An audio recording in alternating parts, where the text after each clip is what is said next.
Olá, meus amigos, tudo bem? Bem, espero que sim. Estamos de volta então aqui para darmos continuidade à nossa leitura e estudo do Evangelho segundo o Espiritismo. Nos encontramos então no capítulo de número 20, cujo título principal é esse: Os Trabalhadores da Última Hora. Vai falar sobre a instrução dos espíritos, os últimos serão os primeiros, missão dos espíritos e os obreiros do Senhor. Bem, gente, aqueles que estão chegando aqui pela primeira vez, sejam muito bem-vindos. Obrigado pela presença de vocês aqui. Não se esqueçam de se inscrever no nosso canal e dar aquele like para contribuir com o nosso trabalho. Quero informar vocês que nossa leitura e estudo aqui se faz por aproximadamente 30 minutos. Sendo assim, quando os capítulos são muito longos, eu divido ele por partes. Portanto, nos encontramos então na primeira parte. Eu considero também um estudo, porque eu, geralmente, dou as minhas opiniões sobre as informações trazidas pelos espíritos, ok? Então vamos lá, dar início ao nosso estudo. Número 1. O reino dos céus é semelhante a um pai de família que saiu de madrugada, a fim de aliciar, ou seja, contratar, trabalhadores para trabalhar em sua vinha, que é uma plantação de uvas, Tendo acertado com os trabalhadores que eles teriam uma moeda por uma jornada, enviou-os à vinha. Ou seja, ele contratou, tipo assim, olha, você trabalhar lá o dia todo, eu vou pagar vocês R$100. Eles aceitaram e foram, ok? E esse senhor saiu ainda na terceira hora do dia, e tendo visto outros que estavam na praça, sem nada a fazer, disse-lhes: Ide vós também, vós outros, para a minha vinha, e eu vos darei o que for razoável. E eles para lá se foram. Saiu ainda na sexta e na nona hora do dia, e fez a mesma coisa. E tendo saído na 11ª hora, encontrou outros que estavam sem nada a fazer, e lhes disse: Por que permaneceis aí durante todo o dia sem trabalhar? E disseram-lhe: Porque ninguém nos aliciou, ou seja, ninguém contratou eles. E ele lhes disse: Ide vós também, vós outros, para a minha vinha. E ele continua então: À tarde, tendo chegado, o senhor da vinha disse àquele que tinha a incumbência dos seus negócios, tipo o chefe lá dos empregados, e falou: Chamai os obreiros e lhes pagai, começando desde os últimos até os primeiros. Aqueles, pois, que, não tendo vindo para a vinha, senão quando a 11ª hora estava próxima, receberam uma moeda cada um, ou seja, R$100. Os que foram, estou dando exemplo, tá? Para a gente entender melhor. Os que foram aliciados primeiro, vindo a seu turno, acreditaram, creram, que se lhes daria mais, mas não receberam além de uma moeda, ou seja, dos R$100. Estou dando exemplo. A cada um. E, a recebendo, eles murmuraram contra o pai de família, dizendo: Estes últimos não trabalharam, senão 1 hora, e vós os tornais iguais a nós, que carregamos o peso do dia e do calor.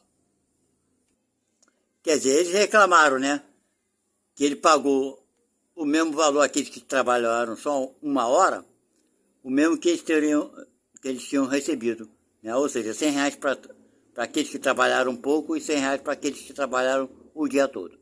Eles reclamaram. Mas em resposta, continuando, Mas em resposta, ele disse a um deles, o dono da vinha, Meu amigo, eu não vos fiz injustiça. Não acertaste comigo uma moeda pela vossa jornada? Ou seja, tipo, não contratei com você R$100? Foi isso que eu contratei, te paguei o que eu contratei? E ele continua: Tomai o que vos pertence e ide. Por mim, quero dar a este último, tanto quanto a vós. Não é, pois, permitido fazer o que quero? E o vosso olho é mau, porque eu sou bom? Assim, os últimos serão os primeiros, e os primeiros serão os últimos, porque há muitos chamados e poucos escolhidos. Essa parábola, né, foi colocada pelos discípulos de Jesus, como sendo Jesus tenha dito, para exemplificar. O senhor lá, o patrão, por assim dizer, contratou os empregados por diversos momentos durante o dia e decidiu pagar todos o mesmo valor, o dinheiro era dele. Ele não estava sendo injusto com ninguém, mesmo porque aqueles que trabalharam o dia todo haviam contratado aquele valor e ele pagou o valor que foi combinado. Então, se ele quis dar mais aos outros, é um direito dele, ok? Só uma parábolazinha para a gente refletir. Bem, agora vem as instruções dos Espíritos sobre os últimos serão os primeiros. O trabalhador da última hora tem o direito ao salário, mas é preciso que sua vontade tenha estado à disposição do senhor, que devia empregá-lo, e que esse atraso não seja o fruto da preguiça ou da má vontade. Tem direito ao salário, porque desde a madrugada esperava impacientemente aquele que, enfim, o chamaria ao trabalho. Era trabalhador, só o trabalho lhe faltava. Então esse que chegou por último, ele estava disposto a trabalhar. Ele não estava, com preguiça nem fugindo do trabalho. Por isso ele tem o mesmo direito. Ele continua. Mas se tivesse recusado, tá vendo? O trabalho a cada hora do dia, se tivesse sempre recusando, esperando deixar a última hora só para trabalhar uma horazinha, ele continua aqui. Se tivesse dito, tenhamos paciência, o repouso me é agradável, quando a última hora soar, será tempo de pensar no salário da jornada. Que necessidade teria de me incomodar por um senhor que não conheço, que não amo? Quanto mais tarde será melhor. Este, meus amigos, não teria encontrado o salário do obreiro, mas o da preguiça. Tá vendo? Então, se você foi chamado no momento que, propício, sem que você tenha fugido do seu trabalho, é bem diferente. Muitas vezes nós fugimos do trabalho, não é verdade? Ficamos protelando para amanhã, para depois. E tinha um amigo que falava assim, de um provérbio, ele falava assim, não deixe para depois o que você não quer fazer nunca. Não adianta deixar para depois, essa que é a verdade. O provérbio certo é não deixe para mais tarde o que você pode fazer hoje ou agora. Mas ele modificou, e é verdade. Se você não quer fazer nunca, nem adianta deixar não, porque você não vai receber nada. E ele continua.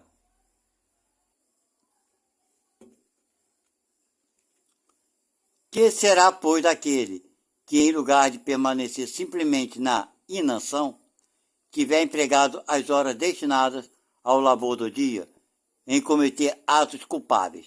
Bem, vamos lá. Vou repetir aqui. Que será, pois, daquele que, em lugar de permanecer simplesmente, aquele que simplesmente ficou ocioso, Que dizer daquele que não fez nada para ninguém, mas, em lugar de não fazer nada para ninguém, ainda praticou atos culpáveis, Além de não fazer nada de bom, ainda praticou besteira. Que tiver blasfemado contra Deus, ele continua, vestido o sangue de seus irmãos, lançado a perturbação nas famílias, arruinado os homens confiantes, abusado da inocência, que tiver, enfim, ser chafurdado em todas as ignominias da humanidade. Que será, pois, daquele? Quer dizer, em vez de ficar sem fazer nada, ainda fez besteira. Bastar-lhe dizer, na última hora, Senhor, eu empreguei mal meu tempo. Tornai-me até o fim do dia, que eu faça um pouco, bem pouco, da minha tarefa, e dai-me o salário do trabalhador de boa vontade? Quer dizer, ele vai poder ainda pedir um trabalho para receber um bom salário? Resposta, não. O Senhor lhe dirá, não tenho trabalho para ti no momento. Esbanjaste o teu tempo, esqueceste o que aprendeste, e não sabes mais trabalhar na minha vinha. Recomeça, pois, a aprender. E quando estiveres mais disposto, virás a mim, e eu te abrirei meu vasto campo, e tu poderás nele trabalhar a toda hora do dia. Bem, simbolicamente, que essa parábola, né, está querendo dizer, olha, agora não é o momento. Você desperdiçou o teu tempo, ainda fez besteira. Vai, se prepara, aprende tudo de novo e volte, que eu novamente te darei nova oportunidade. É um exemplo, mais ou menos, de como Deus, né, age para com cada um de nós, sempre nos dando novas oportunidades. E ele continua aqui. Bons espíritas, meus bem-amados, sois todos vós, obreiros da última hora. Bem orgulhoso seria aquele que dissesse, comecei o trabalho no alvorecer, e não o terminarei, senão no declínio do dia. Todos vós vieste quando foste chamados, um pouco mais cedo, um pouco mais tarde, para a encarnação, da qual carregais os grilhões. Mas desde quantos séculos e séculos o Senhor vos chamou para a sua vinha, sem que tivesses querido nela entrar. Eis o momento de receberdes o salário, e empregai bem esta hora que vos resta, e não ouvides jamais que a vossa existência, tão longa que vos pareça, não é senão um momento bem fugidio na imensidade dos tempos que formam para vós a eternidade. Constantino, Espírito Protetor. Bem, está finalizando aqui o seguinte, aos espíritas, nós somos obreiros da última hora. Por quê? Com toda certeza, nós fomos chamados diversas vezes, em vidas passadas, e até muitas vezes na vida atual, para fazermos o bem, trabalharmos para o bem, e nos recusamos, não é verdade? Então não adianta a gente querer se vangloriar, dizendo, eu fui chamado e logo estive pronto para ajudar. Não é bem assim, porque se fosse assim, nós nem estaríamos nesse planeta, né, com tantas dificuldades que a gente sabe quais são, que não vamos enumerá-las agora, ok? E ele continua. Jesus gostava da simplicidade dos símbolos e, em sua vigorosa linguagem, os trabalhadores chegados à primeira hora são os profetas, Moisés e todos os iniciadores que marcaram as etapas do progresso, seguidos através dos séculos pelos apóstolos, os mártires, os pais da igreja, os sábios, os filósofos e, enfim, os espíritas. Estes os últimos a virem. Foram anunciados os preditos desde a aurora do Messias e receberão a mesma recompensa. Que digo eu? Mais alta recompensa. Últimos a chegar, os espíritas aproveitam dos trabalhos intelectuais de seus predecessores, porque o homem que deve herdar do homem e seus trabalhos e seus resultados são coletivos. Deus abençoa a solidariedade. Muitos dentre eles, aliás, revivem hoje ou reviverão amanhã para arrematar a obra que começaram outrora.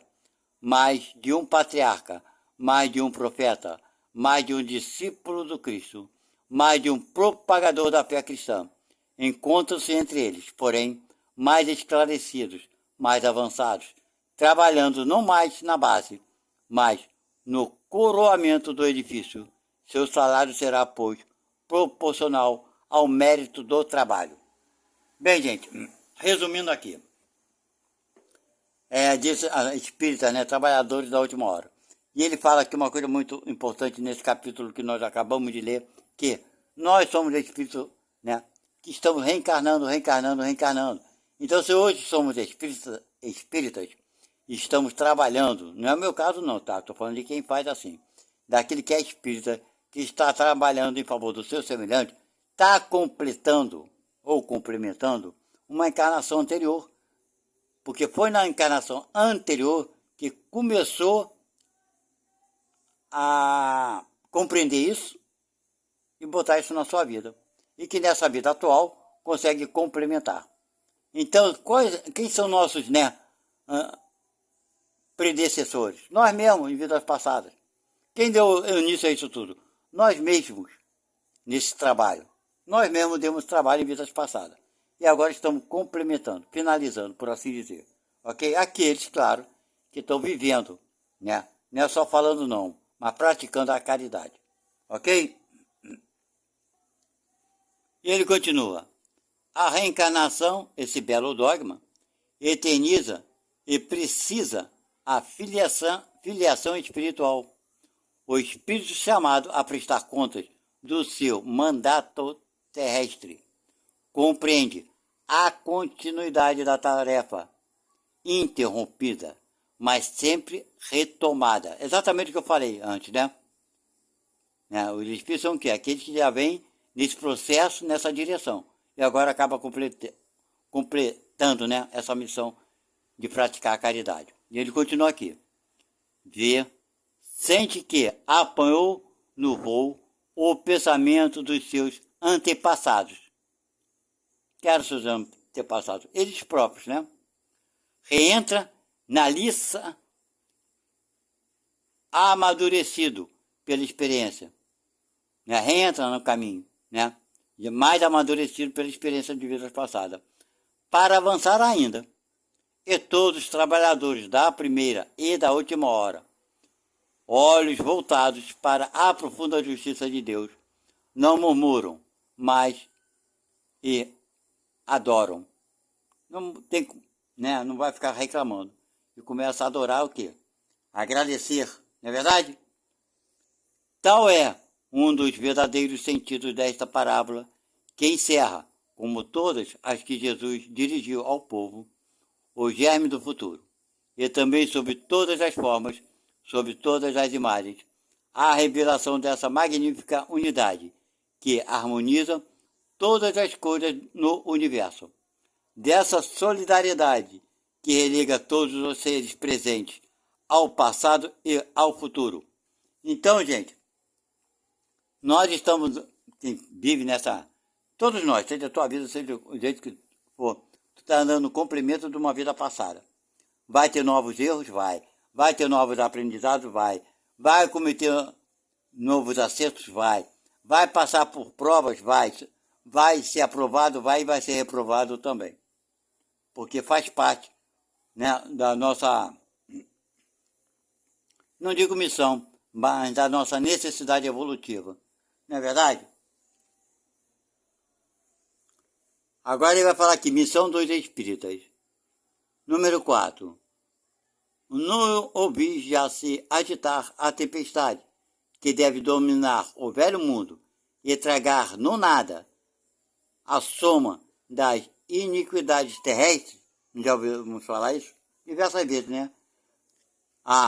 Bem dizer o Senhor, vós que haveis posto vossa fé em sua soberana justiça, e como novos apóstolos da crença, revelada pelas vozes proféticas superiores, e de pregar o dogma novo da reencarnação e da elevação dos espíritos, segundo tenham bem ou mal cumprido suas missões e suportado as suas provas terrestres.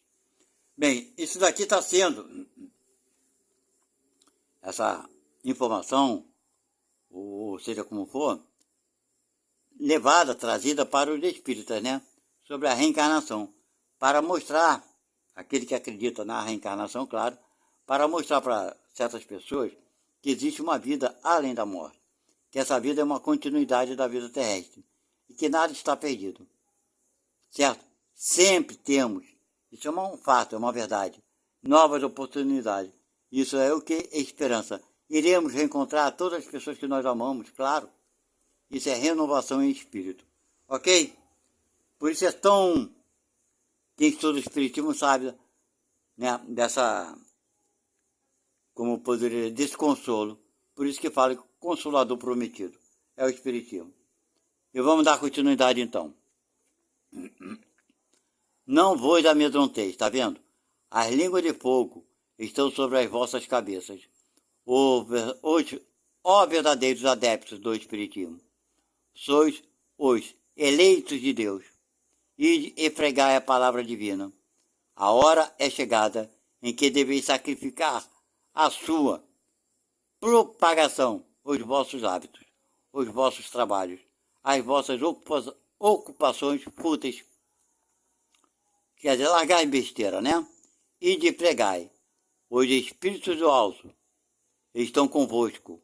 Certamente falarei a pessoas que não quererão escutar a voz de Deus, porque essa voz os chama sem cessar a abnegação, quer dizer, abrir mão dos nossos interesses. Pregareis o desinteresse aos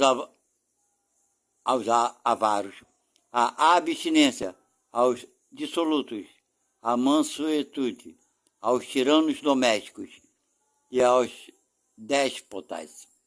Palavras pedidas, eu sei, mas que importa?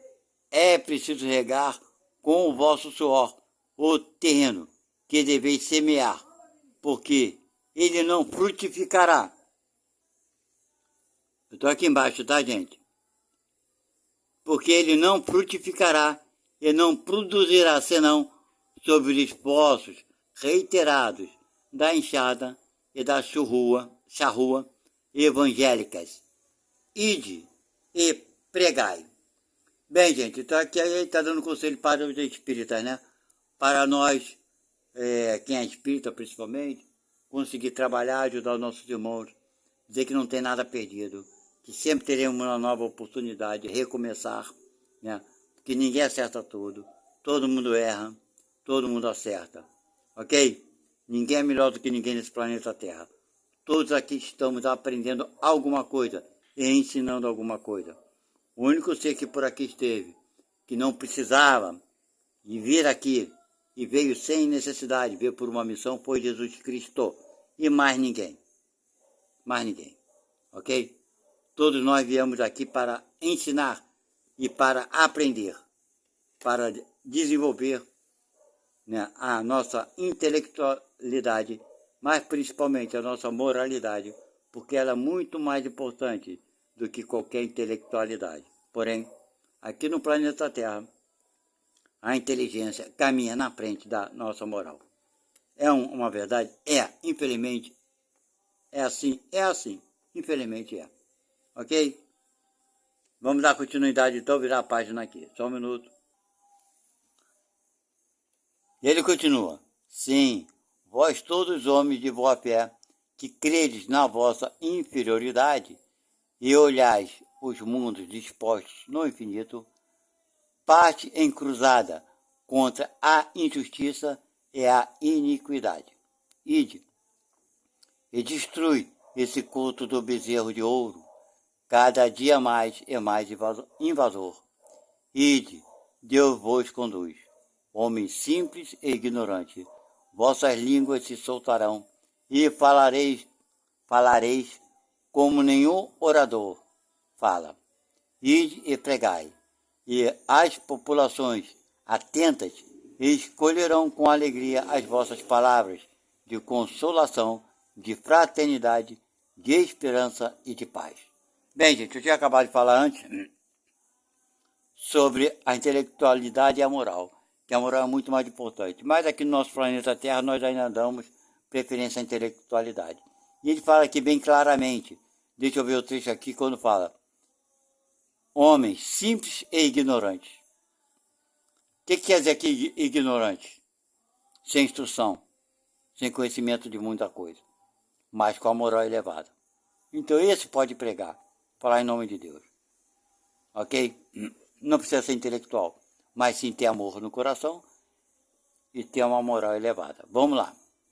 Ele continua.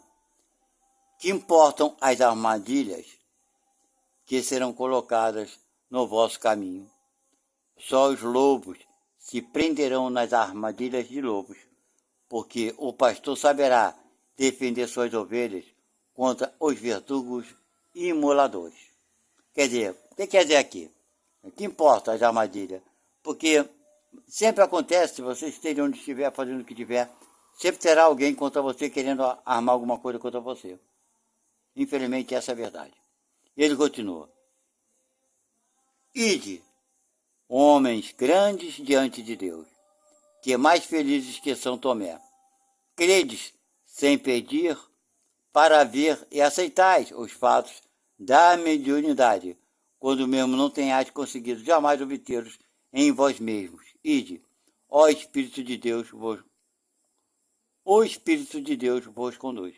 Quer dizer, mesmo aquele que não vê, que não tem a mediunidade aflorada, mas que tem a fé que Deus está protegendo, que tem anjos no nosso lado, mesmo que você não veja, ide, vai, segue em frente, ok? Isso é ter uma fé em Deus, ok? E ele continua, marchai avante, pois falante imponente pela vossa fé, e os grandes batalhões dos incrédulos se desvanecerão diante de vós, como as brumas da manhã aos primeiros raios do sol nascente. Quer dizer, vão ver aqueles que não têm crença, que não acreditam em nada, né? Os céticos, os ateus e por aí, vão ver que a tua fé está te mantendo firme, lúcido e forte. Vão acabar vendo que você tem razão. Não é verdade? Ele continua aqui. A fé, acabei de falar, né? É a virtude que ergue as montanhas, pois disse Jesus, todavia, mais pesados do que as mais pesadas montanhas, jazem no coração dos homens a impureza e todos os vícios da impureza. Parte, pois, com coragem para renovar essa montanha de iniquidades que as gerações futuras não devem conhecer senão no estado de lendas, como não conheceis vós mesmos, senão muito imperfeitamente, o período de tempo anterior à civilização pagã. Olha quanta coisa importante está nos dizendo aqui. Quer dizer, antes da civilização pagã, que é aquela que não acredita, né, em Deus, acredita em deuses, antes dela, existia um período que nós vivemos e que nada, nesse conceito de acreditar em Deus, de fé, ou não acreditar, éramos, né, ou vivíamos de forma bem pior do que a atual.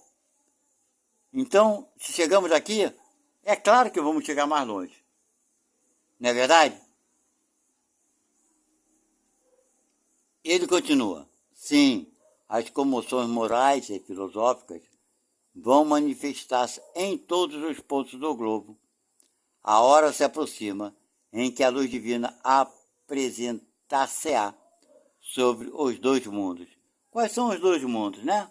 É o mundo espiritual e o mundo físico aqui material. Ok, gente? E ele continua. E depois, e levai a palavra divina aos grandes que a desdenharam, aos sábios que dela pediram prova, aos pequenos e aos simples que a aceitarão, porque será, sobretudo, entre os mártires do trabalho, essa expiação terrestre, que encontrareis o fervor e a fé. Ide, estes receberão com cânticos de ação de graça e cantando louvores a Deus, a consolação santa que lhes levais, e se inclinarão agradecendo o quião de suas misérias terrestres. Quer dizer, os sofredores, né, gente? São os que mais que precisam de uma palavra de conforto e de carinho, tá? Então, e depois, eu vou repetir, levai a palavra divina aos grandes que a desdenharão, aqueles que são, levar a todo mundo, né? E esses últimos são aqueles que vão agradecer. Ele continua, que vossa falange se arme, pois de resolução e de coragem. Mãos à obra. A charrua está pronta, a terra espera. É preciso trabalhar. Ide e agradecer a Deus pela tarefa gloriosa que vos confiou, mas meditai que, entre os chamados ao Espiritismo, muitos se extraviarão. Olhai a vossa rota e segue o caminho da verdade. Quer dizer, isso faz parte, né? Muitos vão se extraviar. Ele continua aqui falando. Ide, agradecer a Deus pela tarefa gloriosa que vos confiou. Já li, né? Mas meditai antes e coisa tal, que muitos vão fugir desse caminho. Pergunta. Se muitos dos chamados ao Espiritismo se extraviaram, por qual sinal se reconhece aqueles que estão no bom caminho? É uma pergunta feita, né? Vamos ler essa resposta rapidamente? Espera aí, virar a página. Bem, aí está a resposta. Vós os reconhecereis pelos princípios da verdadeira caridade que eles professarão e praticarão. Não é só professar, gente. Não é só falar, é praticar. Vós os reconhecereis pelo número das aflições às quais eles terão levado consolações. Vós os reconhecereis pelo seu amor ao próximo, pela sua abnegação, pelo seu desinteresse pessoal. Vós os reconhecereis, enfim, pelo triunfo dos seus princípios, porque Deus quer o triunfo da sua lei. Aqueles que seguem suas leis são seus eleitos. E ele lhes dará a vitória, mas esmagará aqueles que falseiam o espírito dessa lei e fazem dela um meio de satisfazer sua vaidade e sua ambição. Erasto, anjo guardião. Então, gente, ele está praticamente falando aqui sobre outras, de outra forma, em outras palavras, que existirão aqueles que vão, né, usar o nome de Deus e coisa e tal, o quê? Para ter lucros pessoais, para ficar rico, para ter boa vida, para abusar dos outros, né? Nós sabemos de casos de abusos físicos, de aproveitar da pé do outro para ficar rico, ficar com dinheiro. E essas pessoas, infelizmente, são pessoas que, no meio do caminho ali, cederam a suas tendências negativas e acabaram pagando um preço caríssimo. Enfim, aqui na Terra mesmo já começa a pagar, né? Sendo punido pela lei do homem. E depois vai ser ele punido por ele próprio. Esse que é o pior. Pela sua própria consciência, né? Cobrando dele mesmo seus próprios erros. Bem, gente, tá aí mais essa parte aí, finalizando essa leitura e estudo de hoje. Estamos com 33 minutos, como eu prometi a vocês.